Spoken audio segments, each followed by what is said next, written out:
The sound came again. A hollow thud against the floorboards of my grandmother's attic, right above my bedroom ceiling. Thud. Pause. Thud. Pause.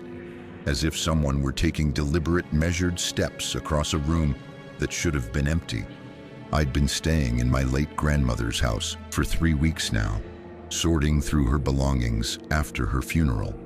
The sprawling Victorian home on the outskirts of Millbrook had always seemed too large for just one elderly woman, especially after my grandfather passed 15 years ago. But Grandma Elizabeth refused to leave. "This house remembers things," she'd tell me cryptically whenever I suggested a smaller place, "and someone needs to remember with it." The first week passed uneventfully. I spent my days methodically working through rooms, boxing items for donation, keeping family heirlooms, and occasionally pausing when memories overwhelmed me. The quiet creaks and groans of the old house became familiar background noise as I worked. It was during the second week that I first noticed the footsteps, always at night, always in the attic, always following the same path. 7 steps from east to west, a pause by what I imagined was the dormer window, then 7 steps back. At first, I rationalized it as the house settling or perhaps small animals that had found their way in. But the precise, deliberate rhythm was unsettling. Tonight, the 4th night of footsteps, I decided I'd had enough. I needed to know what was causing the sound. The narrow pull-down ladder to the attic creaked under my weight as I climbed, my phone's flashlight casting dramatic shadows across the walls. The musty smell of old wood and dust filled my nostrils as I poked my head through the opening. The attic was exactly as I remembered from childhood explorations. Low-ceilinged, filled with trunks and boxes, illuminated only by a single round window at the far end. My flashlight beam cut through the darkness, revealing nothing unusual. No animals, no loose floorboards that might explain the sounds.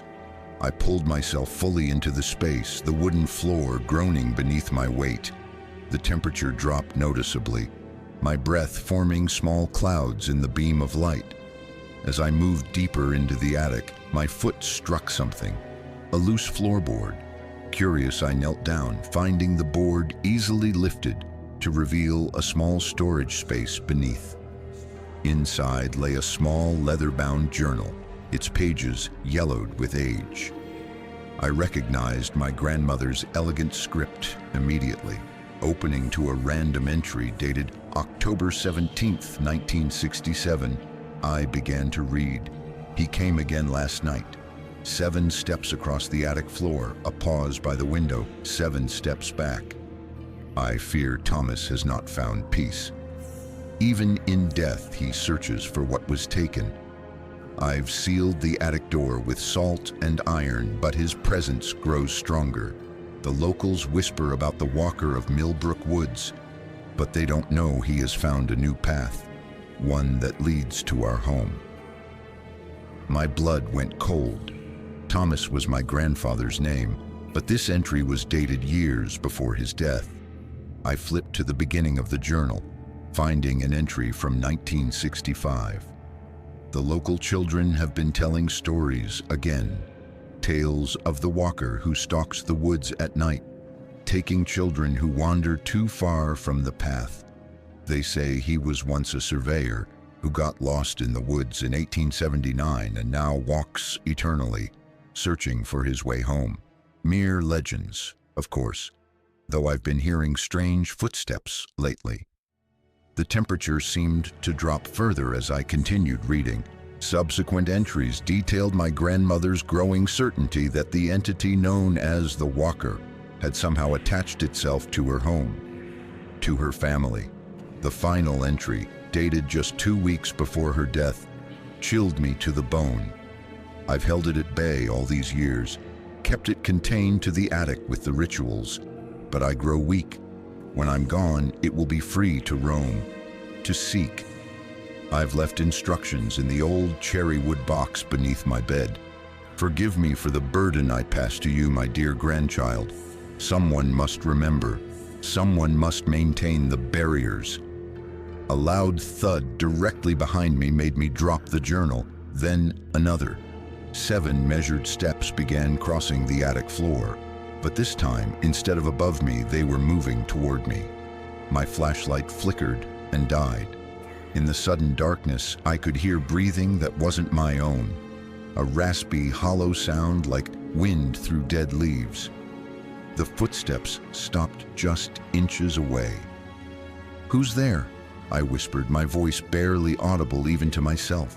The response came as a whisper against my ear, so close I could feel the cold breath on my skin. "The one who remembers the path. The one who's been waiting for you to open the way." I scrambled backward, heart pounding in my chest. My elbow struck something hard, a trunk I hadn't noticed before. It was made of cherry wood, its brass fittings tarnished with age. The same cherry wood box my grandmother had mentioned. Another set of footsteps began from downstairs. Slow, deliberate steps climbing the main staircase toward the second floor where my bedroom waited, with its access to the attic. 2 entities? Or was the walker now free to roam the entire house? With trembling hands, I unlatched the trunk, finding inside a collection of odd items. Bags of salt, iron nails, bundles of herbs, and an old leather-bound book different from my grandmother's journal. Its title stamped in faded gold lettering, "Boundaries and Bindings, a guide to containing that which walks between worlds." The footsteps from below reached the second floor, now moving directly beneath me toward the attic ladder. I grabbed the book and my grandmother's journal, rushing to the attic entrance. As I began to lower myself down, I caught movement from the corner of my eye. A tall, impossibly thin silhouette standing by the round window, its edges blurring as if not fully present in this reality. I fell rather than climbed down the ladder, slamming the attic door shut behind me. Without thinking, I grabbed a nearby vase, dumping its contents and pouring what remained of my grandmother's decorative salt around the attic entrance, just as her journal had mentioned. The footsteps above resumed their familiar pattern. 7 steps, pause, 7 steps back. But now I understood. This wasn't my grandfather, but something that had taken his form, something the locals called the Walker, trapped in my grandmother's attic through whatever rituals she had maintained for decades. And now, with her gone, the responsibility had passed to me. As I clutched the guidebook to my chest, the footsteps above changed their pattern for the first time. They moved directly to the attic door and stopped. A gentle knock came from the other side.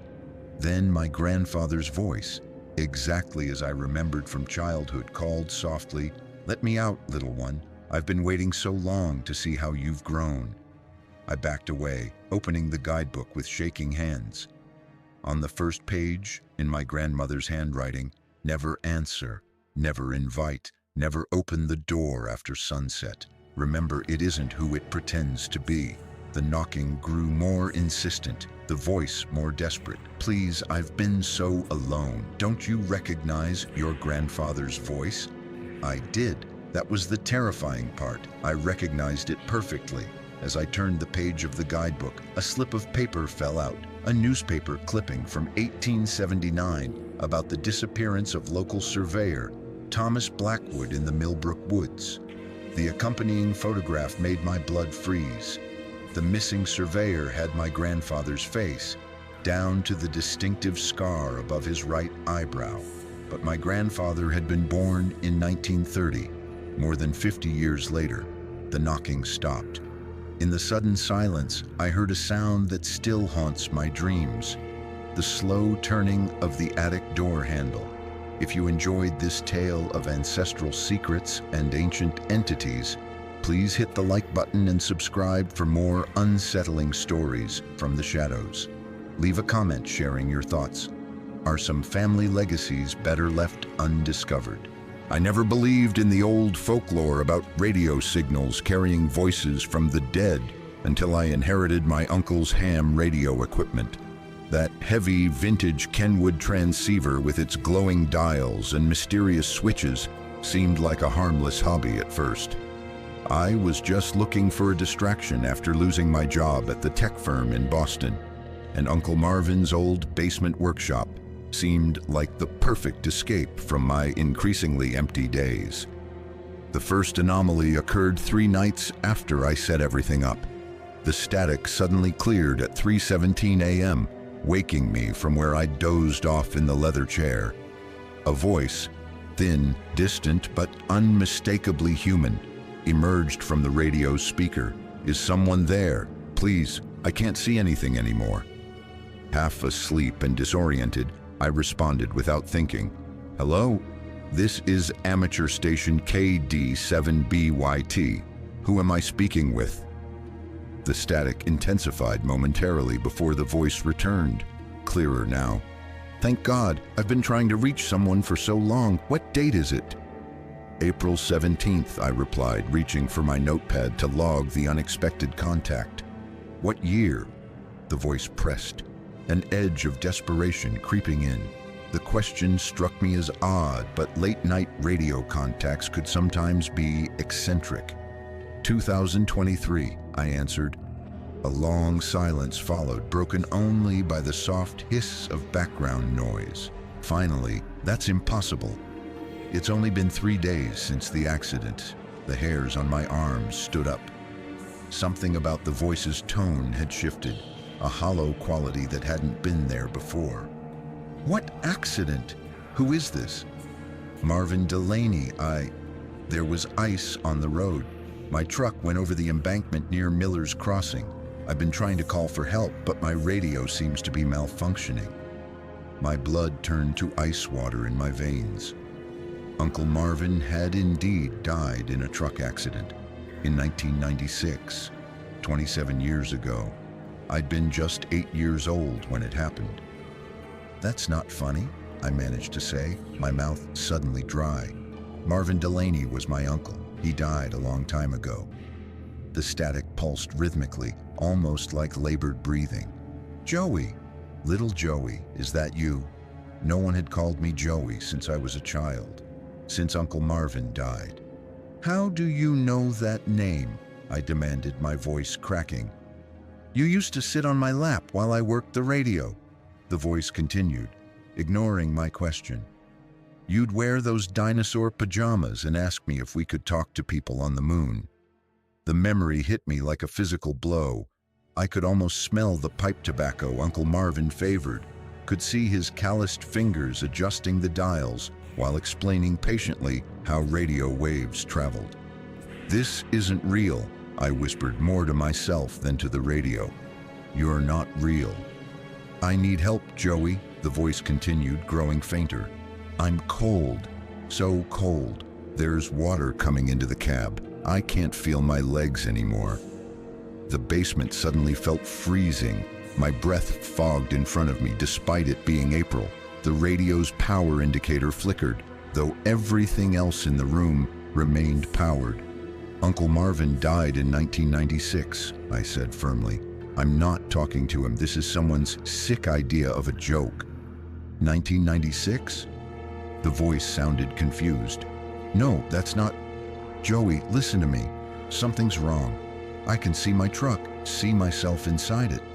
But I'm also somewhere else, somewhere dark. I've been here a long time, I think, but also just arrived. Time feels wrong. I should have turned off the radio, should have walked away. But something in that voice, the perfect inflection that matched my childhood memories, kept me rooted to the spot. "If you're really my Uncle Marvin," I challenged, "tell me something only he would know." The static cleared momentarily. "Your 10th birthday present. I was saving it for you. A junior ham radio set. It's still in my workshop closet, wrapped in blue paper with rocket ships on it. I never got to give it to you." My hand flew to my mouth. I had found exactly such a package when cleaning out his workshop last month. A small radio kit in faded blue wrapping paper, the card addressed to me for a birthday that came 2 years after his death. I'd assumed my aunt had put it there and forgotten about it over the years. How did you... That's not possible, I stammered. Joey, listen carefully. The voice grew urgent, the static increasing. I'm not the only one here. Others have found this frequency. Others who are wrong. They've been looking for ways back, openings, and now you've provided one. What are you talking about? My voice was barely a whisper now. The radio, my radio, it's special, modified. I was experimenting with frequencies that... It doesn't matter now. You need to disconnect it immediately. I made a mistake, created a bridge where there shouldn't be one. As if in response, other voices began bleeding through the static. Distant, overlapping whispers that made my skin crawl. Unlike my uncle's voice, these sounds carried no warmth, no humanity. They reminded me of insects buzzing, of something primordial and hungry. They've noticed you, my uncle's voice said, panic evident. Disconnect the... The transmission cut out abruptly. The radio fell silent for 3 heartbeats before erupting in a cacophony of voices. Dozens, perhaps hundreds of them, all speaking simultaneously in languages I couldn't identify. The volume dial spun of its own accord, the sound blasting at painful levels despite my desperate attempts to lower it. Beneath the chaos of voices, I could make out words in English, repeated like a mantra. Found you, found you, found you. I yanked the power cord from the wall, but the radio continued broadcasting. The temperature in the room plummeted further. Frost began forming on the windows of the basement despite the spring weather outside. With shaking hands, I turned the tuning dial, desperately searching for my uncle's frequency again. The voices followed regardless of the setting. The mechanical frequency display began flickering between normal numbers and symbols I'd never seen before. Angular glyphs that hurt my eyes when I tried to focus on them. Then, breaking through the chorus of alien voices, my uncle's voice returned. Weaker, more distant, but unmistakable. The panel. Behind the radio, there's a kill switch. Red wire. Moving on autopilot, I pulled the heavy transceiver away from the wall. Sure enough, a small panel on the back had been installed as a modification. Inside was a mess of additional wiring that hadn't been part of the original design, centered around a small red toggle switch, partially hidden beneath the electrical tape. The voices grew more frantic as my fingers touched the switch. The room's lights pulsed in rhythm with the static. A pressure built in my ears as if I'd descended deep underwater. I'm sorry, Joey, my uncle's voice whispered, nearly lost among the others. I never meant for this to happen. Some doors should stay closed. I flipped the switch. The radio died instantly. The pressure in the room released with an almost audible pop. The temperature began returning to normal, the frost on the windows already melting into small rivulets of water. For 3 days afterward, every electronic device in my house behaved strangely. Clocks ran backward. My phone displayed calls from numbers consisting only of zeros. My television turned itself on at 3:17 a.m. each morning, showing only static. Then everything returned to normal, or what passed for normal. I dismantled the radio, separating every component, and buried the pieces in different locations across town. All except for the microphone, which I keep locked in a lead-lined box under my bed. Because sometimes late at night, when the house is quiet, I can hear it picking up signals without being connected to anything. My uncle's voice, weaker each time, warning me again and again. They're still looking for a way through, Joey, and they've learned your frequency now. Last night, I heard something new. Through the walls, through closed windows, through the very air itself.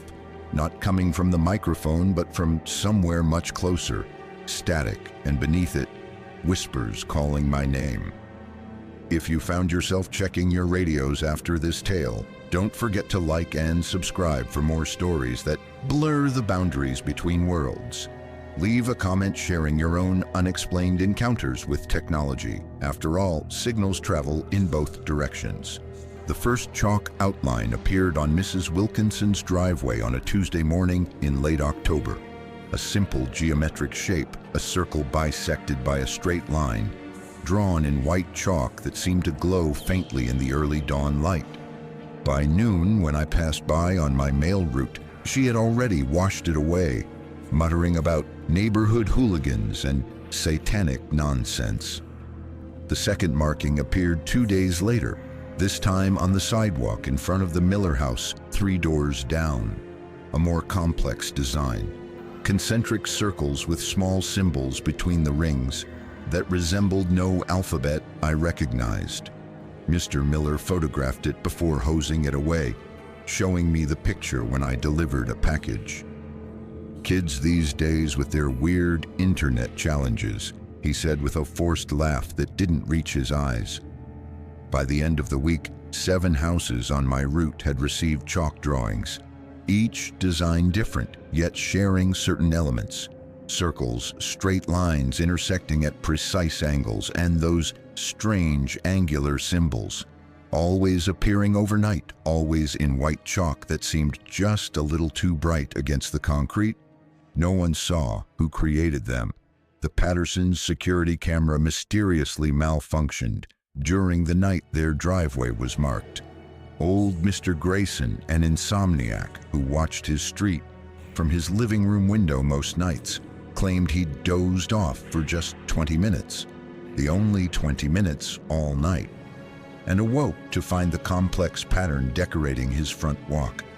The police dismissed it as harmless vandalism, but something about the precision of the drawings unsettled me. These weren't the hasty scribbles of teenagers pulling pranks. Each line was meticulously measured, each symbol placed with mathematical exactitude. I started photographing them before residents washed them away, collecting images on my phone of what soon became daily occurrences throughout the neighborhood. It was Eleanor Chen, the retired mathematics professor at number 46, who first noticed the pattern within the patterns. "These aren't random," she told me, spreading my printed photos across her dining room table. "Look here and here." Her finger traced connections between symbols that repeated across different designs. "And the houses aren't random either." She unfolded a map of the neighborhood, marking each location that had received a chalk drawing. When connected, the points formed a perfect geometric shape across our suburb. Not quite a circle, not quite a star, but something more complex that seemed to shift the longer I stared at it. "What does it mean?" I asked, that familiar unease growing stronger. Eleanor's eyes didn't leave the map. "In my field, we'd call this a preparatory framework, like when you need to establish coordinates before you can plot a complex equation." She looked up at me then, her expression grave. Someone's preparing something mathematically precise. That night, I dreamed of white chalk lines, spreading like veins across black pavement, growing and connecting until they formed a vast pattern visible only from high above. In my dream, I floated over our neighborhood, watching as the pattern began to glow and pulse with an internal light. Then the ground began to fold along those lines, the very fabric of reality creasing and reshaping itself. I woke gasping for breath just before dawn, sheets soaked with sweat. Outside my window, a faint scraping sound drew me to part the curtains. A figure stood in my driveway, its back to me as it bent over the concrete. Even in the dim pre-morning light, something about its proportions seemed wrong. Limbs too long, movements too fluid yet mechanical at the same time. It was drawing the white chalk clutched in what I couldn't quite make out as a hand. I blinked, and suddenly the figure was facing my window, though I hadn't seen it move or turn. Where a face should have been was only a smooth blank surface like an unfinished sculpture, yet somehow I knew it was looking directly at me, studying me, My phone was in my hand before I'd made the conscious decision to call anyone, my fingers automatically dialing Eleanor's number. "They're at my house," I whispered when she answered. "One of them. It's looking at me." "Don't go outside," Eleanor replied immediately, her voice tight with fear. "Close your curtains. Don't look at the pattern. I've been working through the night. I think I understand what they're doing now."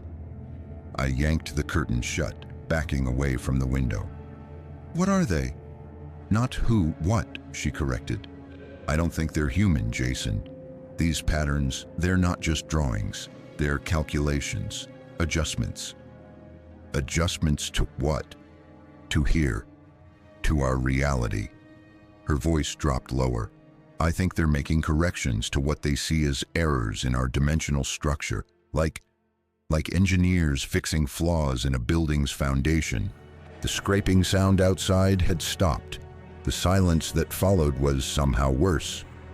"What happens when they're done fixing these errors?" I managed to ask. "I don't know," Eleanor admitted, "but the pattern is nearly complete. According to my calculations, your house was the second to last point needed." "Second to last? What's the last?" There was silence on the line for 3 heartbeats. Then, "Mine." As if her words had triggered it, I heard her sharp intake of breath, followed by the unmistakable sound of chalk scraping concrete transmitted through the phone. "They're here," she whispered. Then, more urgently, "Jason, I've been making copies of my work. If my theory is correct, they're creating a fold in space, a doorway. Something is coming through, or we're going to them. I'm not sure which, but there's a pattern within their patterns, a flaw in their calculations. I think it was deliberate, a failsafe. If we could..."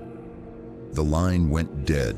Outside, car alarms began blaring throughout the neighborhood.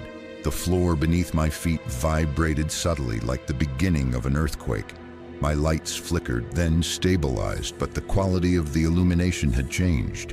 It seemed flatter somehow, less real. I found myself moving toward my front door despite Eleanor's warning. Something compelled me to see what was happening. As I pulled it open, the normal morning sounds were absent. No birds, no distant traffic, not even the sound of wind, though I could see the trees moving. The chalk pattern on my driveway was complete, an intricate web of lines and symbols that seemed to pulse with an inner light. Similar designs glowed on every driveway, sidewalk, and street throughout the neighborhood, now visibly connected by thin lines of energy that hadn't been there before.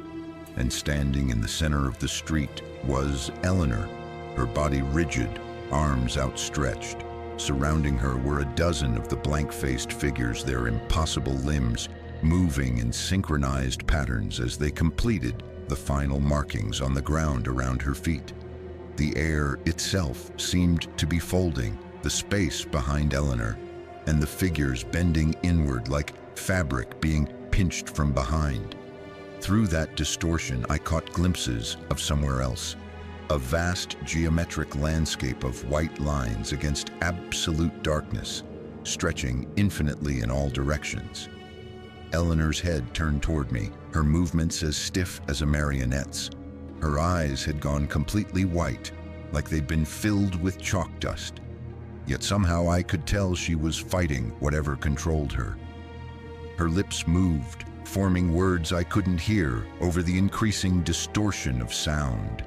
I took a step forward, then another. The patterns beneath my feet began to glow brighter with each step, responding to my presence. The blank-faced figures didn't react to me. Their attention focused entirely on completing their work around Eleanor. As I drew closer, I could finally make out what she was trying to say, her voice emerging in strange fragments between pulses of distortion. The center point, deliberate error, reverse the fold. The papers, her research. She'd said she'd made copies. I spun around, racing back into my house and to the mail delivery bag I'd left by the door. Inside was a thick envelope addressed to me that Eleanor had given me yesterday. Just some reading material, she'd said casually. I tore it open, finding pages of complex mathematical equations and a letter. Jason, if you're reading this, then my suspicions were correct. These entities, I call them pattern makers, are restructuring our spatial dimensions. I believe they're creating a convergence point to connect our reality with theirs. But I've discovered something crucial. Their calculations contain a deliberate imperfection, a variable left adjustable. I believe this is intentional, a failsafe in case the restructuring proves unstable. The key is the center point of their pattern. The person standing there becomes the anchor for the fold. That position was always meant to be mine. My house is the mathematical center of their design. They've been watching me work out their patterns, allowing me to solve their puzzle. If something goes wrong, destroy the center marking, not wash it away. Physically break the concrete it's drawn upon. This should disrupt the entire network. I hope I'm wrong about all of this, but if not, don't let them complete the convergence. Eleanor, through my window, I could see the distortion in reality growing larger around Eleanor, the glimpses of that other geometric dimension becoming more solid, more present. The pattern makers had begun to move in a slow circle around her, their blank faces now turned upward toward the sky, which had taken on an unnatural pallor. In my garage, I found a sledgehammer left by the previous homeowner. Its weight felt right in my hands as I rushed back outside, moving against the growing wind that now circled the NA.